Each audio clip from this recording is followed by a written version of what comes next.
Namaste.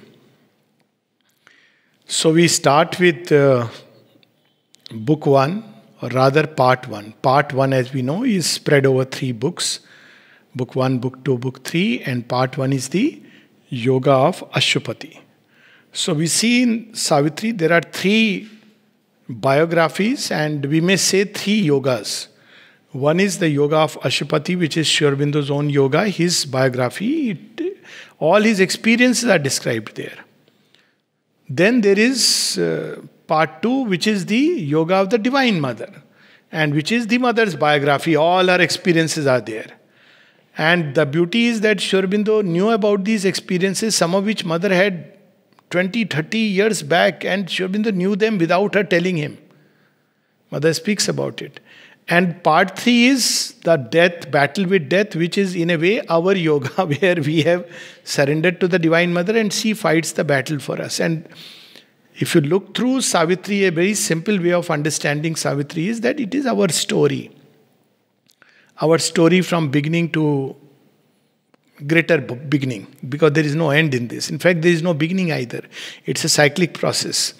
So where does our story begin? Ordinarily we think our story begins with birth to a certain parent, and that's where falsehood starts. Because the moment I am born and I have a surname, a religion, and certain things tagged to me, nationality, I start identifying with it. And I forget that in different places, we were talking about norms, there are different norms. When you read about psychic education, the mother says first thing to remember is that there is something in us which is beyond time and space. We have been born in different religions, different countries. And she says, how can I say that this particular birth, whatever I am born is the ultimate? None of us can say that. Second is there are different norms in different countries. How are we to decide which is better and which is worse? So we have to understand that is the universal landscape. Our origin is not just this body. Does it mean that we have to abandon it? No, we have to understand it and understand its limitations. It is like an operating system given to us. And we have to keep upgrading it. So it's the initial operating system. Like, when you buy a phone, there is some software in it. Certain things are given to you, basic software. So the identity formed by birth is the basic software. It is your initial operating device. But if you stay with that, don't upgrade it, don't put in new things, then evolution stops. So many of us stop growing there. So where did it all begin? It's important to know. You'll see all the Puranas and ancient scriptures, they start with the story of creation. Why are they starting from there? We want to know, okay, what do I do now? You tell me here and now. What am I to do now? Teach me a method of meditation. But who is the one to whom it is being taught? If it is me, this creature, then my starting point is wrong. So Savitri also starts from the origin. Now, very interestingly, if we see first canto, the symbol dawn, Sri Aurobindo used the word symbol. It doesn't mean that other places there is no symbol. Symbol experiences, they run throughout Savitri. But here it's a grand opening. It's a great epic which is being shown up. Revealed to us, and dawn is a symbol in the sense that it brings illumination and scatters night. But Savitri is the dawn who has come to redeem man. So we see that the symbol operates. That's why we see this canto has two main movements. The first is, Sri Aurobindo describes to us, night transiting into day. So there are several transitional movements. And soon after that movement, we see Savitri waking up. And then it goes on to, she is fully awake and she has to face the challenge of life. So it's the symbol of Savitri who brings illumination. She is the goddess dawn, Usha, the first goddess whom the Vedic rishis invoked, because first Usha must come before we are ready for Surya Savitri. That's why if somebody tries straight away, that's why we have steps of ascension. Suddenly, if there is an exposure to too bright a light, we won't be able to take it. So the process is step by step we ascend. That's why these higher mind, illumined mind, intuitive mind, they are steps of our ascension. But story begins where? Story begins from the densest of darkness. Darkness covered by darkness. That is how the Vedic rishis spoke about it. And Sri Aurobindo speaks of it in Who also. when darkness was covered with darkness. Meaning thereby, it is a state when you can't even say it is dark. Why? Because darkness is a conception which we contrast with bright. It is a state when we can't use the word dark, we can't use the word bright. We can't use the word death, we can't use the word immortality. There is nothing, but something is there. Now, why Sri Aurobindo brings it? Now, when we read the first few lines of Book 1, Canto 1, Symbol Dawn, it sets the tone, it gives us a backdrop. In fact, it reveals the whole story in a nutshell. The very first movement will reveal the story in a nutshell. So, it starts from dense darkness, but the interesting part is, this darkness on one side is the night when, just the night preceding the dawn when Satyavan has to die. So, physically it is that night. At the same time, it is a night out of which everything seems to emerge. So it's the night of inconscient. At another level, it's the night of successive pralayas. Now, very interestingly, Sri Aurobindo doesn't start from the first inconscient. He starts by one of the pralayas have taken place and then the sun is coming up. Now, why does he do it? Because creation has no beginning and no end. So this idea, why it has no beginning and no end, it's like at some point it started, yes, but when creation started, there was no time. Time started with movement. And if there is no movement, there is no time. Though things are happening, there is no space, there is no time. So this is how we have to understand it, that you see, how do we measure time even now? Time is the distance, no covered, how do you cover a distance? So the electronic time is between electron, the way it is moving. So that's how we have the accuracy of time. But if there is no movement, there will be no time. So it's a stage before time. And it is, we can use the word simultaneous.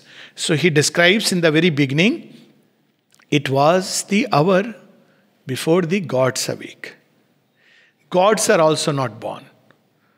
So it is that state. Normally we think that gods, but gods were also not born. So what was there? That he is going to describe to us. It was the hour before the gods awake, across the path of the divine event. So what is the divine event that is going to take place? At outer level, it is the death of Satyavan and his resurrection. This is the event. But at another level, creation. So creation is not an accident, it is not some Maya, it is not some parallel event running through. There is a spiritual life and parallelly material life is running. No, creation is a divine event, a divine act. And what is sitting before this divine event is going to take place? The huge foreboding mind of night, alone in her unlit temple of eternity, lay stressed, immobile upon silence march.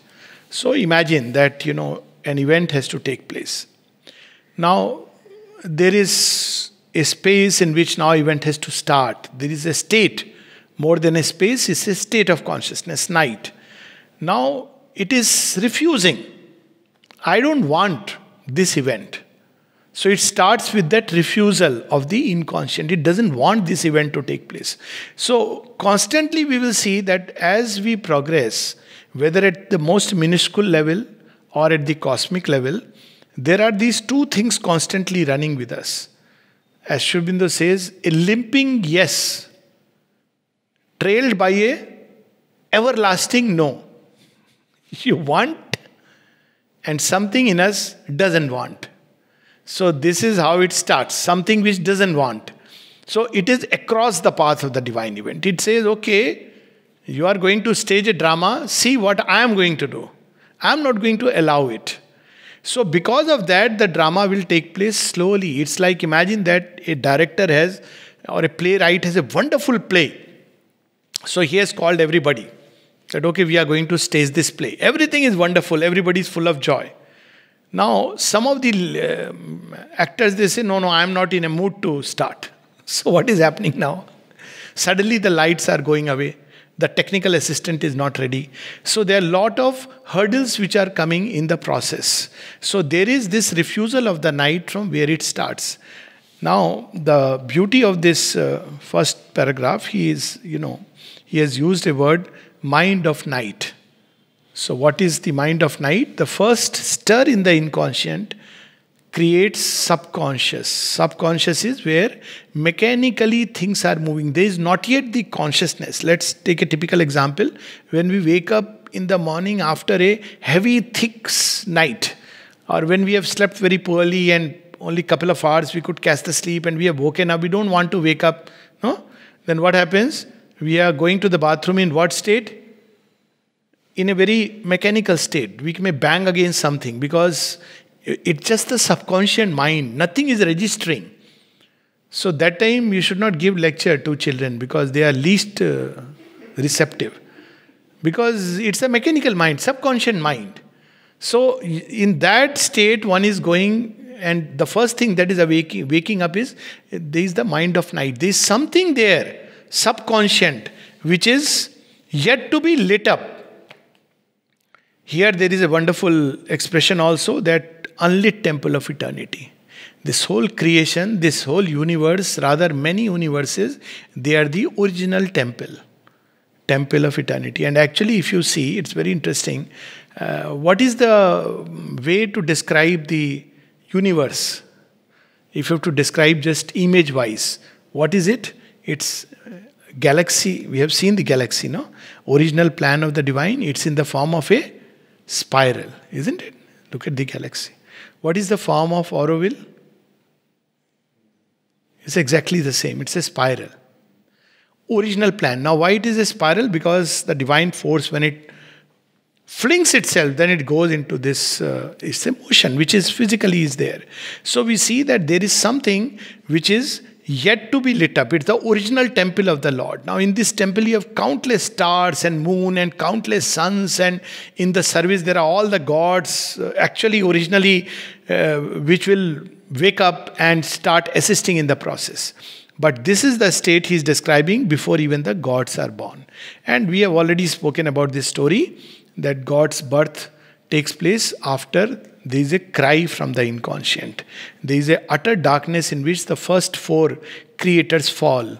And from there comes a cry, and as a second line, the gods are created. This we have spoken about several times. So what is that state? Almost one felt opaque, impenetrable, in the somber symbol of a eyeless muse, the abysm of the unbodied infinite, a fathomless zero occupied the world. So it's a state of shunyam. But just like the shunyam above, the inconscient shunyam is also pregnant with possibility. The shunyam above is also pregnant with possibilities. But these possibilities must be seeded in this shunyam, in this darkness to start with. Let's take the example of a tree. So in the tree, there are fruits, and fruits have seeds. Each seed is a potential tree.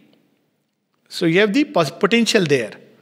But for the seed to develop into a tree, it must be buried in the soil. So you have one boundlessness above, and there is the other boundlessness below. Inconscient is the shadow of the infinite. And that is one reason why it is also attracted towards it. See, as Sri Aurobindo says in one of the aphorisms, who is Ravana? Ravana is the shadow of Vishnu. So this is the whole play. So it opposes and it is attracted. A power of fallen, boundless self awake between the first and last nothingness. So this is what we just spoke about. Recalling the tenebrous womb from which it came, turned from the insoluble mystery of birth and the tardy process of mortality, and longed to reach its end in vacant naught. Now there is an image which we can think about. This image is very symbolic. Imagine that some of us took an excursion into a forest. Forest is very charming. Oh, lovely forest. You don't know that there are Big anacondas also waiting there. But forest has its charm. So we enter the forest. Then there are caves. You enter the cave. Now imagine a magical cave where once you enter, you go far and deep, but you don't know now how to come out. You don't know where the door is and you don't know how to open it. So what will happen over a period of time, we'll start adapting. We'll get used to seeing in the dark if we have the will to live. Slowly, imagine that in that forest, 2 generation, 3 generation now comes. So we'll have an entire gospel which will explain the forest and the cave, how to adapt to the cave, but we'll know nothing about the world from where we came. But we would have heard about it. The great-grandfather's story. You know, there is a world beyond the forest. For that, you must step out of the cave. What will happen if I step out the cave? Dangerous animals. Then you can go out of the forest eventually. Arey, why should we go into the dangerous animals? Cave is a comfortable place. I have found my way to live. This is our state. So, what Savitri does, it's like olden times, you have those doors opening with a magic word. So, it is the magic word with which the door can open. And it's a light with which we can come out of the forest towards the original space from where we have come. Somewhere there is a memory within us that there is something or somewhere which we have lost or left behind. That's why we are constantly striving for something, but we don't know what is it. So this is what is described here, that state, the insoluble mystery of birth and the tardy process of mortality, and long to reach its end in vacant naught. And now comes these wonderful lines, as in a dark beginning of all things. So if we are afraid of darkness, we must know that even pralaya is only a new beginning. Everything can never be destroyed. Only forms can be destroyed. The essence, it's like death. When there is death, the seed, the core is never destroyed. So as in a dark beginning of all things, where did we start our journey? From the womb. How big we were? Microscopic cell. Giant oak tree started with a small seed buried in the darkness. So darkness is pregnant with possibilities. So Sri Aurobindo is bringing hope there. As in a dark beginning of all things, a mute, featureless semblance of the unknown, repeating forever the unconscious act, prolonging forever the unseeing will, cradle the cosmic drowse of ignorant force, whose moved creative slumber kindles the suns and carries our lives in its somnambulist whirl.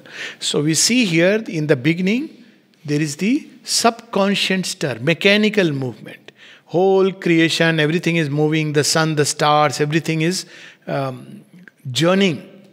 Now in the process of journeying, supposing billions of years back somebody saw all this and said, why have you created all this? Now, through this journey, something is going to happen. Earth is the stage of this event. But in the beginning, it is cradle the drowse of the cosmic force. It's still asleep. So, like when a baby is in the womb, everything it does is mechanically. Even after it is born, it cries. Why does it cry? Simply because it wants to have some fresh air. Why? Instinctively. It is there as inbuilt within it. So many of the things a baby is doing is simply mechanical. It is repeating. It is only when it begins to enter into the next stage, stage 2, that it will begin to question why. And that's a very beautiful stage for the child and very difficult stage for the parent. So this is the next step. So after this, the first step, then comes the transition of images. Dense night. Then something in the inscrutable darkness stirred. A nameless movement, an unthought idea, insistent, dissatisfied, without a name, something that wished but knew not how to be, teased the inconscient to wake ignorance. Now, remember 15, 16, we don't know what to do, but we want to do something. There is a dissatisfaction, something very vague, not clear, here, there, but you really don't know. So this is the next step. When creation is going through a phase when it doesn't know its goal. Now it applies at every level. Creation imagined for billions of years, even when human beings came. For a long time, they were hunting animals, living in caves. They didn't know that they are here for a purpose. One day, amongst them, there will be seer and sage who will unravel the cosmic mysteries. That time, it's simply something vague, stirring inside. Unfortunately, many will remain in that state. And if they remain in that state, they will be always dissatisfied. Because there is something pushing us to find the aim. So for a long time, this is the state. Then there is a next step. A throw that came and left a quivering trace gave room for an old, tired want unfilled, at peace in its subconscient, moonless cave, to raise its head and look for an absent light. Then something comes. Now light has not yet come. This is the third stage. When you wake up, you look at the watch, then you see it's still dark and you go off to sleep, isn't it? So it is that stage when you're looking for light, but light is not yet there. So, but there is a want, old, tired want. So in this stage, what is the psychological correspondence? Okay, I want to take up this job. I want to do this. Something you pick up from the collective pool of what everybody is doing, collective suggestions. So this is the next stage. And it goes on, and then a few lines below, an infant longing clutched the somber vast. Infant longing is, we long for these small little things. When humanity woke up from its drowse in the beginning, it was not the thinker, it is the ninth after 8 abortive subspecies. The ninth type of humanity is the thinker. You see that famous Rodin, the thinker, that famous monument. Now, if you see the actual physiognomy of the face of different subspecies of human beings, actually you will see that the thought is born with the forehead span has increased, eyes have changed in the ninth subspecies, which is closest to us. Even that is not us, but just before us. Thought, some possibility of thinking. So, till then, it's an infant longing. What is an infant longing? Small little toys. That's what we want. An infant longing. But this infant longing is important. This is a step in the ascension. An infant longing clutched the somber vast. Now, what happens as a result of it? Insensibly, somewhere a breach began.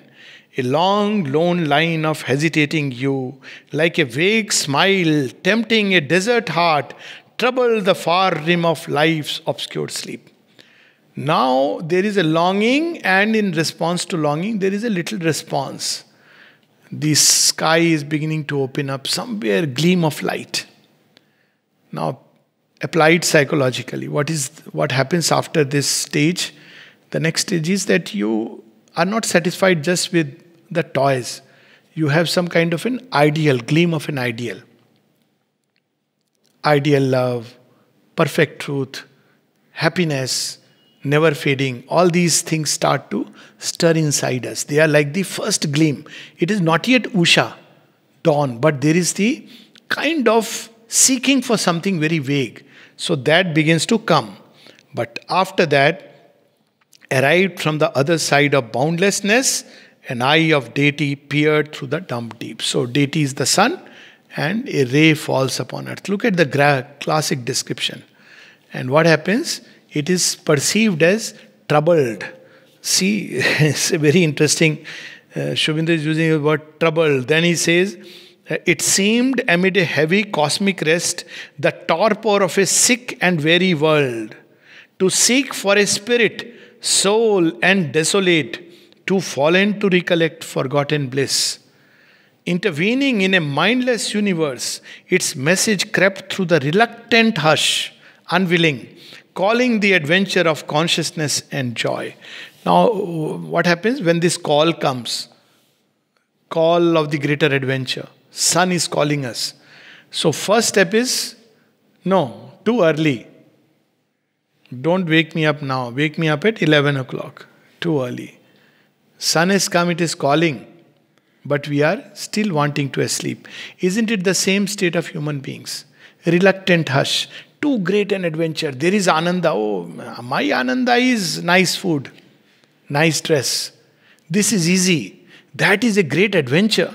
You have to leave all this to, pursue it one-pointedly. As Sri Aurobindo says that humanity would like everything that the supermind can give, but it is not ready or willing to pay the price. This is the whole problem. So here also we see that it's felt like a trouble. Why has the sun come? So what do children do? If the curtain is open, either they will get up and close it, or if parents come, they just want the curtain to be closed. So we do the same thing. Apply, it's so true. I mean, Divine Mother wanting us to wake up. Still questions, doubts, so many, because, we don't want it. Reluctant hush. We want to remain asleep because it's very comfortable. It's stock way of looking at life. The old consciousness, call it whatever. So there is a resistance which starts. But what happens? And conquering nature's disillusioned breast, compelled renewed consent to see and feel.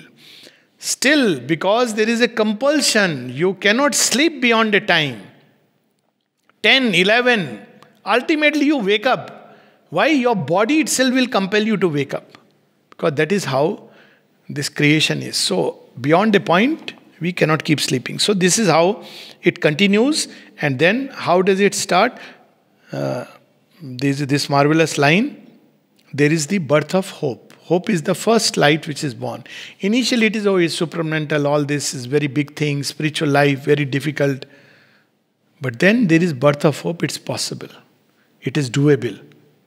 And then the journey starts. All can be done if the God touch is there. God touches the light which has come from the sun.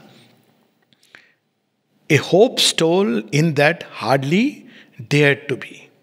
So this is how it goes on, and then suddenly you have the marvelous description. The darkness failed and slipped like a falling cloak from the reclining body of a god.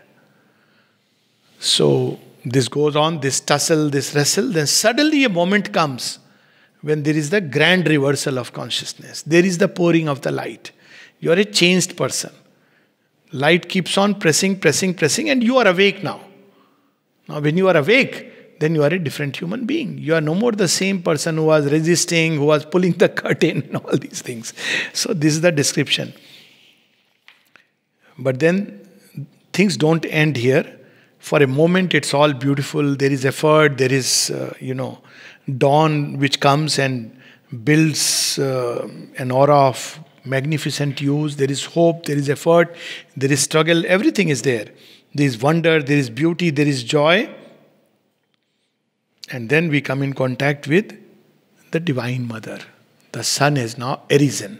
It's no more just the rays, but the dawn has given place to the birth of sun. So there is the sun which has arisen, a form from far beatitudes seemed to near. Ambassadress twixt eternity and change, the omniscient goddess leaned across the breadths that wrapped the fated journeyings of the stars and saw these spaces ready for her feet. So this is actually a Vedic story, Brahmajaya, where the Divine Mother, who is the Shakti of the Lord, she goes for the work. So actually when she goes for the work for creation, she looks back and then she goes about. She forgets herself and completely enters into the darkness of inconscient. And from there the recovery starts. Remember the story from Shiv Puran where Mother Parvati goes away and she becomes completely oblivious of everything else. She becomes like an ordinary human being.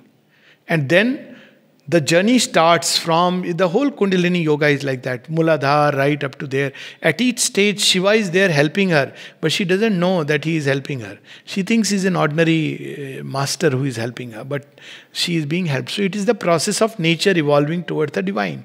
So the same thing we find here, that the Divine Mother now comes and she comes on earth, completely identifies herself with earth nature to help it evolve. She becomes us. But as she comes, she kindled to fire the silence of the worlds, all grew a consecration and the right. So we see it's the beautiful description of the daytime. Speaking about these lines, Sri Aurobindo says that it was an experience he used to have in Baroda. So what was the experience? That we wake up in the morning, we see the sun, we see air and everything. We don't see all that. We see WhatsApp, we see... But just imagine how a divine being sees it. So he sees that over the hills, of course, in his inner vision, it comes that now the fire is lit.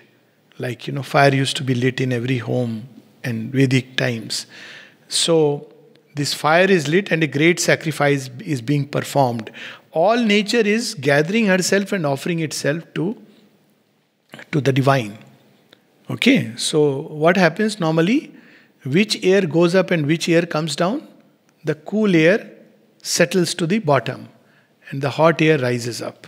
So the heat of tapasya, all air is rising up under the influence of the sun like a sacrifice, because the same planning. And who is chanting the mantra? The winds, the priestly winds. They are chanting the mantra. So the whole creation is seen as a sacrifice. And actually, if you see, it is a sacrifice.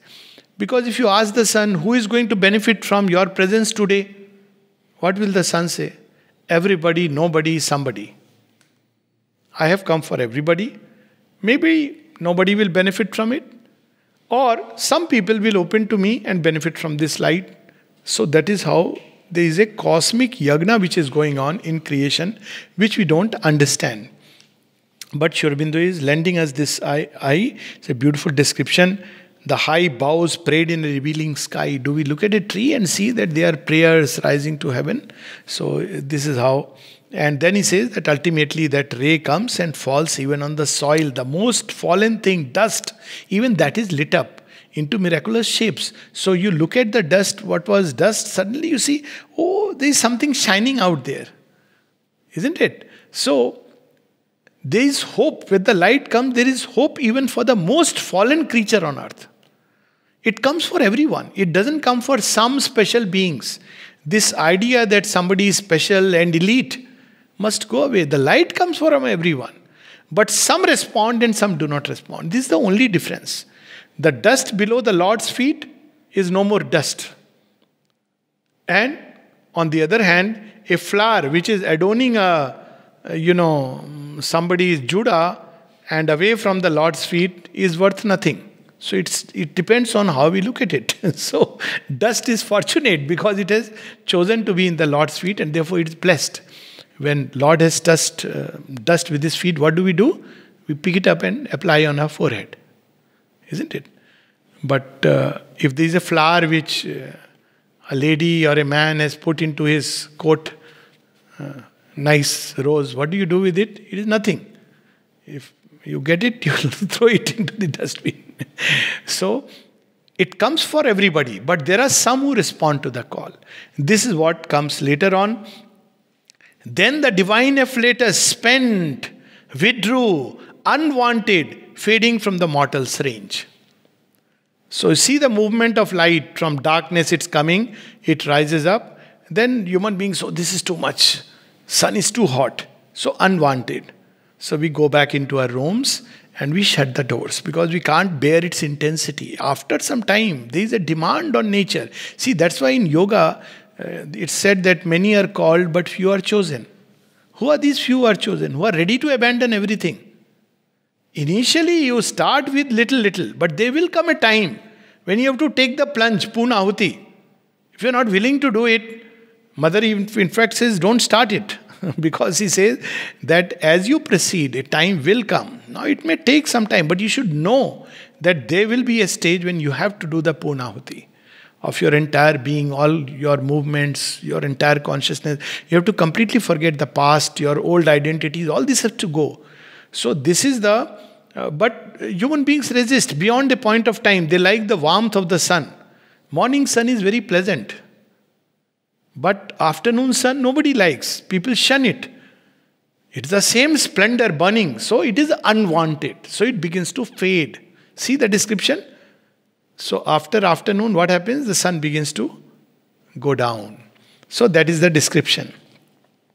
Only a little the God light can stay. Why? Because we are not ready for it. For the everlasting day. And then what happens? But something remains with earth, a spark of deity. Sri Aurobindo describes like the psychic being entering the matter's womb. some little, like a little ray, something like a little spark that remains, but it is surrounded by much darkness. And then it ends with, its luster vanishes in the inconscient plains, the transitory glow of magic fire, so now dissolved in bright, accustomed air. The message ceased and waned the messenger. This is the only tragedy upon earth, that the divine withdraws. Why does he withdraw? We do not want him. We want him only to fulfill our ego needs. If you ask somebody, you don't, of course we want the divine. Why do you want? So that the empire of my ego can expand and run. But the moment the divine puts pressure to change, that I do not want. So the message ceased and waned the messenger. The rarity and wonder lived no more. There was the common light of earthly day. So what is the earthly day? So beautifully Sri Aurobindo is using this expression. It's a very cryptic expression. When sunlight withdraws, what is earthly day? You have all these tube lights, gas lights, this earthly day. Without the sun, there is light. And our life begins. There are many people whose life begins at that time. Nishachara. So this is the earthly day. Earthly day is that day which is without the sun. Affranchised from the respite of fatigue, once more the rumor of the speed of life pursued the cycles of her blinded quest. All sprang to their unvarying daily acts. Human beings go back to their same old routine. See the tragedy that, if you look at it, what Sri Krishna would have felt, his deep sorrow, just for a moment try to identify with it, when he would have seen his own people in his own kul, the Yadav kul, fighting mercilessly with each other. He who gave the Gita to man in his own kul, that is the time when Sri Krishna took that arrow on his foot. Jara, piercing, that arrow pierces his feet. What anguish he must have gone through. We describe it so simply. What anguish the mother would have gone through when she saw why Sri Aurobindo had to withdraw. And she says that I would have withdrawn. For 12 days, she was not coming out. She was, let me go back. Am I really needed? But Sri Aurobindo told her, she didn't stay for any other reason. Sri Aurobindo told her, you have to fulfill the yoga of transformation. That was the only thing for which she continued to stay. And you see her writings. After again 56, she says, should I stay? Am I really wanted? Mother's words. She says, I know who I am, but I do not know the utility of my being here in a physical body. This is before the supramental manifestation. Am I really wanted? Whatever I am giving, is man ready for it? She says that. But it is her boundless love and compassion. It's not easy for a divine being to stay like this. Just imagine that, everybody wants good students in a class. Try taking a class of children who are deaf and dumb and blind, and you have to teach them. You've seen that movie Black? It's remarkable because of that. Try teaching. And on top of it, mentally subnormal. And you have to teach. This is the challenging task. This is the description which will come later on. So what happens when sun goes away? Man lifted up the burden of his fate. God came, the divine came. That, okay, I am ready to take your burden. No, I don't trust you. I trust my own human intelligence. So this is the arrogance of human reason. Several places, in number of letters, Sri Aurobindo and the mother have spoken about it. The arrogance of the human mind. So she withdraws and man lifted up the burden of his fate. And look at the subtle, ironical humor. And leader here with his uncertain mind. He's describing man. Alone who stares at the future's covered face, man lifted up the burden of his fate. Look at the paradox. Man is the leader. I am the leader. God comes in a human shape, but mind. But what kind of mind is it? Uncertain mind. It doesn't know the next step in front. So it lifted the burden of his fate. Now this is the story of night towards next evening. Isn't it? That's how the whole thing goes. The same thing is with Savitri. Now the symbol. So Savitri has also come amongst this humanity. This is to now bring out as a contrast in the very beginning. Who is Savitri? What is the difference between her? She has become human. So we may think that she is yet another human being. No, she has assumed the human form. And Savitri too awoke among these tribes. But see how Sri Aurobindo is mixing up beautifully.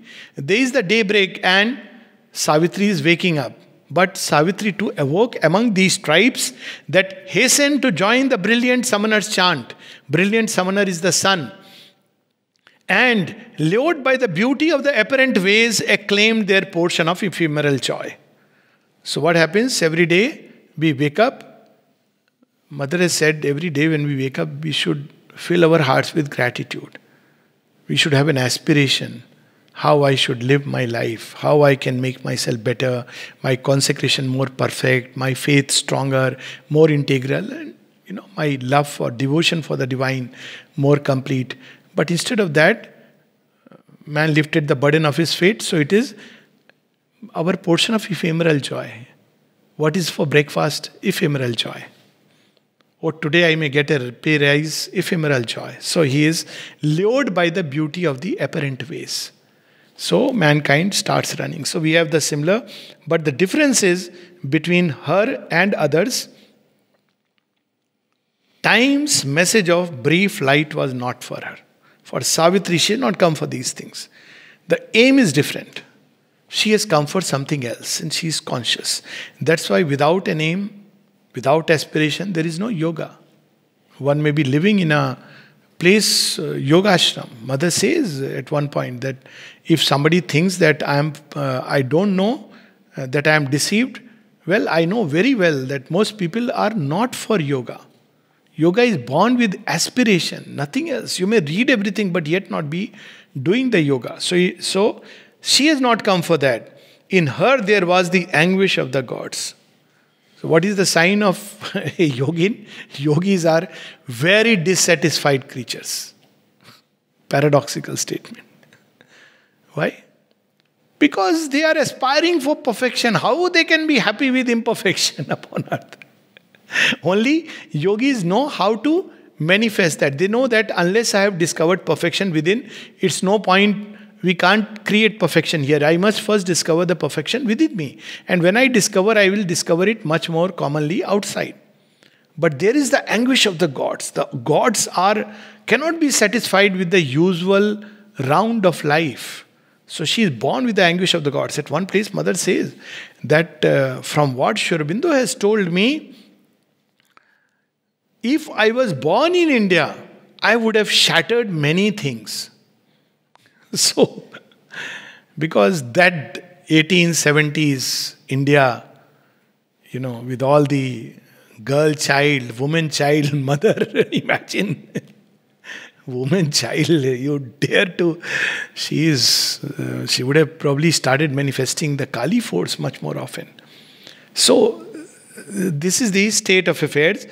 She is born with the anguish of the gods, imprisoned in our transient human mold. You want something more, something greater, but the human mold is not allowing it.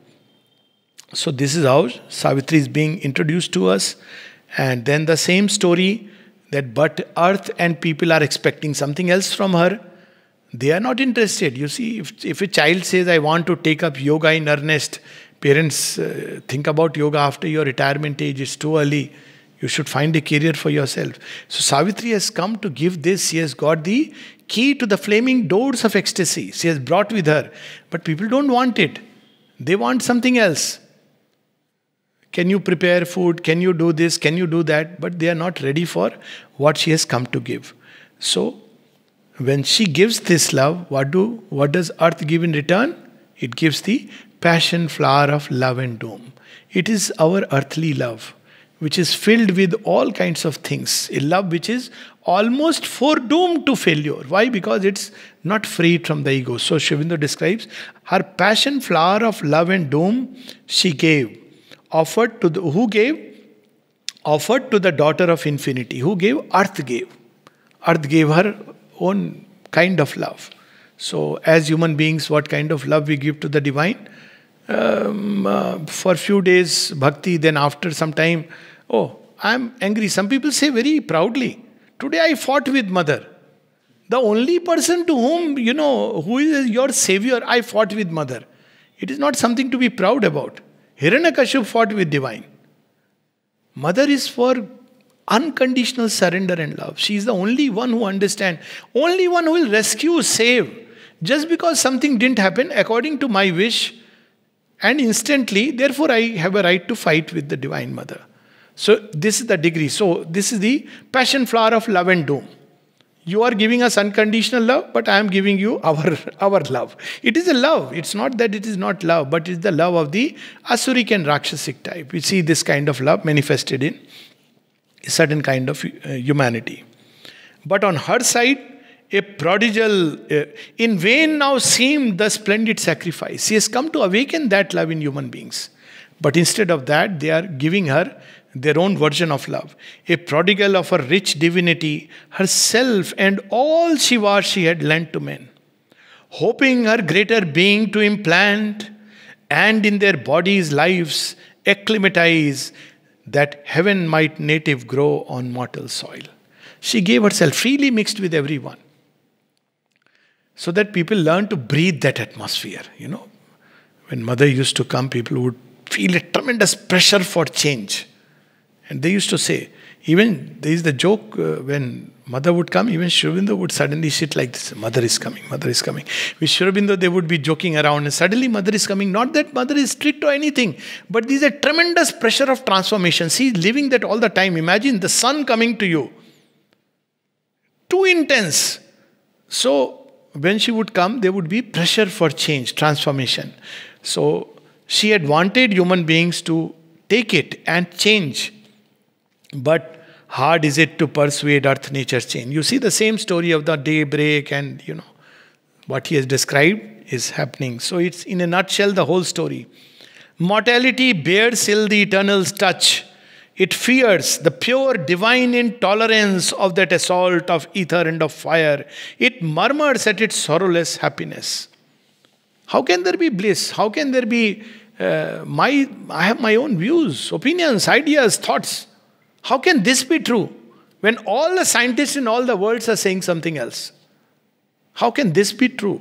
Because it cannot believe that it's possible. When mother said faith conquers all, look at it, the paradox, always I see it. In nursing home, the mother gave a message. You know what message she gave? It is still there in the nursing home, in her own handwriting with a signature. Message is, finally it is faith that cures. We have displayed it very nicely. I don't know for whom. We don't believe it, faith can cure. We believe in drugs, we believe in doctors, we believe in medicine. This is the paradox that meets our eyes. So, this is the way human beings, because we are not ready, sorrowless happiness. Oh, it is really possible. Is it so simple? So, this is the return from man. And then it goes on, it says, not only that, man goes further. Inflicting on the heights the abysm's law, it sullies with its mire heaven's messengers. Its thorns of fallen nature are the defense. It turns against the Savior hands of grace. It meets the sons of God with death and pain. We inflict pain, suffering. And we have just, completed the life of Mother and Sri Aurobindo. How people used to, sometimes even, and Mother says, when I tell them that, I am hearing Om, from everywhere, somebody says, Mother, it's a ship which has come, you must be hearing that. And you are thinking it is Om. Imagine. So, she is saying, what can I tell them? She says that it's all there, absolutely, documented in our own words. So, it's not about this or that person, it's about humanity, all of us. How we respond to the divine. So we turn again against the Savior hands of grace. Their sun thoughts fading, darkened by ignorant minds, their work betrayed, their good to evil turned. The cross their payment for the crown they gave. Only they leave behind a splendid name.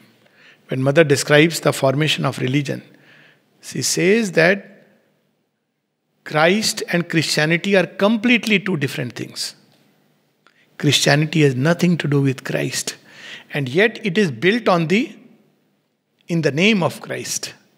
Same she speaks about Buddhism. She says even while Buddha was in his body, religions were formed in his name. And we can say that the same effort with Mother and Sri Aurobindo, everybody is own. No, this is how it is. Their sun thoughts fading, darkened by ignorant minds. So this is how we have, but only they leave behind a splendid name. If fire has come and touched men's hearts and gone, a few have caught flame and risen to greater life. Too unlike the world she came to help and save. So she came for everyone, but only few could get that fire, few could surrender unconditionally, few could have that flaming faith, few were burning with that fire of aspiration to be completely transmuted in the image that she wants us to be. But she doesn't give up. So we have this very interesting, the Godhead greater by a human fate. So what she does is, now here is the description, she has woken up. Nobody knows that today is the day Satyavan must die. So there are bits and pieces which will connect us to the story. So there is a line, a dark foreknowledge separated her from all of whom she was the star and stay. Now this is Sri Aurobindo is connecting us, that she has woken up. Her in-laws don't know what is there today. Just as the mother would remove many things from her life and we don't know. When somebody said, Mother, because of your grace, today this was going to happen, I was saved. She said, my child, do you know how many times I save you without your knowledge? So because that is the difference. So Godhead greater by human fate. She assumes a human form. And when the divine assumes a human form, the divine increases. It's very interesting. The divine increases through creation. How increases? Because there it's like Vyasa increases by the Mahabharata. Vyasa is Vyasa even if he doesn't write the Mahabharata. But by expressing the Mahabharata, something of Vyasa becomes greater simply by the act of expression. Vyasa will always remain greater than the Mahabharata. But yet through the Mahabharata, Vyasa himself becomes greater. So when the divine accepts the human state, it is something amazing, the Godhead greater by human fate. So here it's described that she knew that these are the people whom I have to take care of. As one who watching over men left blind, takes up the load of an unwitting race, harboring a foe whom with her heart she must feed. Unknown her act, unknown the doom she faced. Unhelped, she must foresee and dread and dare. So she is feeding with her love those who resist. This is the saga of the divine birth upon earth. And we see this in the story of every avatar. Whether it's Christ, Buddha, Sri Krishna, Lord Rama, and now we see with Sri Aurobindo and the mother. And now he connects us again. The long foreknown and fatal morn was here. So he is again reminding us that this is the morning when Satyavan has to die. And then there is a description that, how she is woken up. And even though this is such a day, the difference, there is a contrast between what human state is and what the divine state is. So there is an example of the divine. What human beings, supposing they wake up one day and they come to know that today is the day when somebody has to die, look what will be their troubled state. Why someone? Just we go to the corona meter or whatever and so many have died and so many, oh my God, that's our state. But look, what is Savitri's state? She is woken up. Even in this moment of her soul's despair, here she is certain that there is going to be death of the one whom she loved and cherishes. In its grim rendezvous with death and fear, no cry broke from her lips, no call for aid. She told the secret of her woe to none. Calm was her face and courage kept her mute.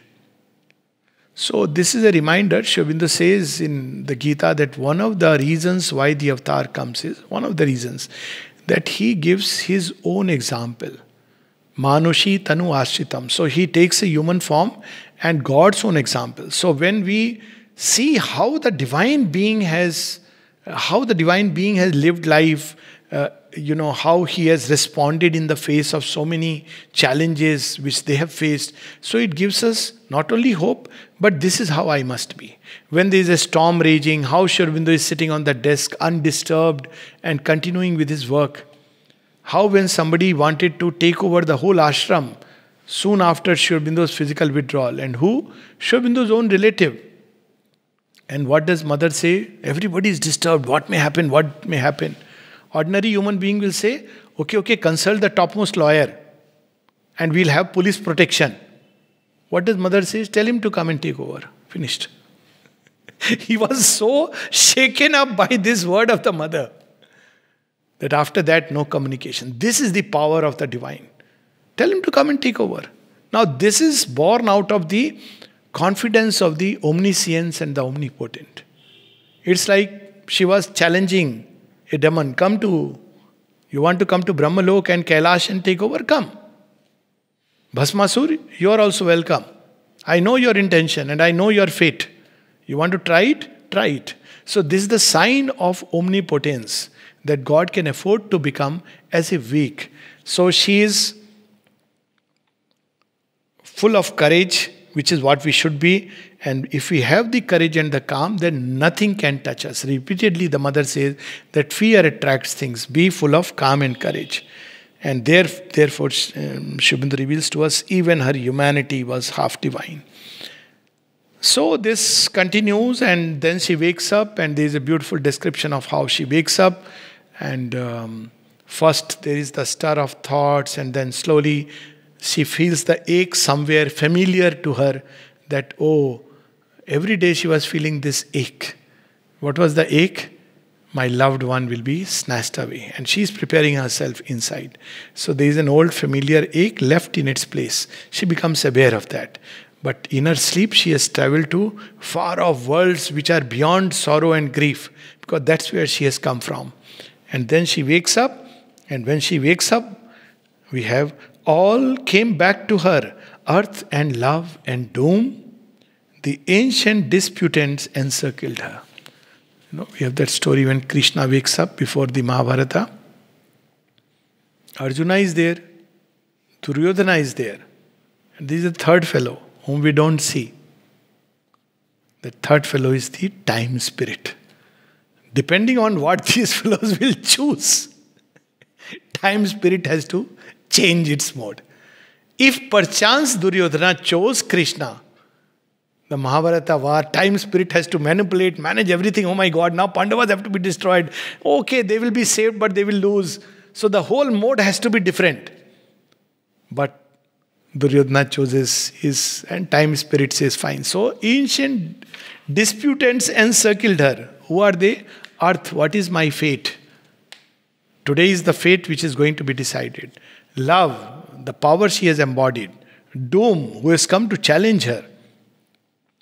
Like giant figures wrestling in the night, the godheads from the dim inconscient born awoke to struggle and the pang divine. And then she has taken upon herself the burden of humanity. So she takes what human beings go through in an extreme measure. See, that's why when the divine beings come to earth, people often think that, oh, when the psychic being can choose, we will be masters of fate, life will be wonderful. Then we'll choose everything good for ourselves. It may just be the opposite. We want the work. Somebody asked once that, oh, a developed psychic being, very silly question. Oh, a developed psychic being will come in a way to choose to study in the ashram school. I said, maybe just the opposite. This is our mindset. When you are in kindergarten, we need the soil. When the tree is developed, it can be anywhere. So this is our mental calculation. It will choose comfortable life. Developed psychic being, because it can make a choice. It may choose a very rich person's life, where it will have all the comforts. Just the opposite. It may choose a very poor man's hut. It may choose, like Kabir, to be born incognito because they'll say, oh, this is very fine. I'm neither a Hindu nor a Muslim. I will choose this. Being an orphan. So the developed psychic can choose situation and circumstances which are very opposite. Why? Because it knows through them its strength will develop. Rama, what kind of life he chose? Look at Krishna, look at Sri Aurobindo and the mother, what kind of life they chose. I mean, Sri Aurobindo, after when he is returning, look at his own life. Born, mother loses her head. Can we imagine what it would mean for a child to grow up without that love of the mother? And then, when he returns back after getting so much accolades, what is it that children want to do first thing? Meet my parent. At least my father is there. He has so much love for me, even though he couldn't send the money. But father has died 2 days before. So this is the kind of life they choose. The mother consciously chose to marry somebody who incarnated falsehood. Can we understand the ways of the divine beings? They don't act according to human standards and human logic. So this is the thing, that she has chosen a life of sacrifice. So all the fierce question of man's hours relived, the sacrifice of suffering and desire earth offers to the immortal ecstasy, began again beneath the eternal hand. One place Sri Aurobindo says, we came like you so that we can tell you that you can become like us. If we had come supramental from the very beginning, how could we tell you this? How could you even believe us? So we came like you. And at one place Sri Aurobindo says, not to speak of mother, who has taken 10 times more suffering than I have. The burden that we have to bear, which all have to bear, who have to be pioneers in the work. So, but of course, Sri Aurobindo and the mother never spoke about it. We know little hints here and there. Like he casually, humorously mentions that, he used to for 1 year receive that much money daily he had, where he could afford 1 cup of tea and 1 Savoy, that sausage, whole day. And didn't even have a proper coat in the winter of UK. Can we imagine? And he actually turns it into humor. Look at prison life. 1 year with the sword hanging, he turns it into a Ananda. But just imagine that somebody going through that stage, what it means actually. So this is the difference between the divine beings who has come, and he takes upon they take upon themselves all the burden of earth. So it is the story of Savitri, and Savitri is the divine mother. She is the avatar who has become human to take upon herself the burden. So just like that light which came, looked back to the sun, saw the passage close, she has come upon earth and she is staying upon earth till the earth nature changes. Even though the light she has brought is surrounded by dense inconscience. But the fact that she is here is a sign that even the prostrate soil, even the dust has the chance, even the fallen human being has a chance to redeem himself. And what is needed, that she would reveal subsequently, all that is needed is either faith, a prayer, a master act, a king idea, to connect ourselves with her. And then life changes and becomes beautiful. So that will be in the issue that we'll read next time. But this is the basic, first canto gives us a summary. Summary is about summary of the whole story. Summary is of darkness in which the seed of creation is there. It begins to sprout.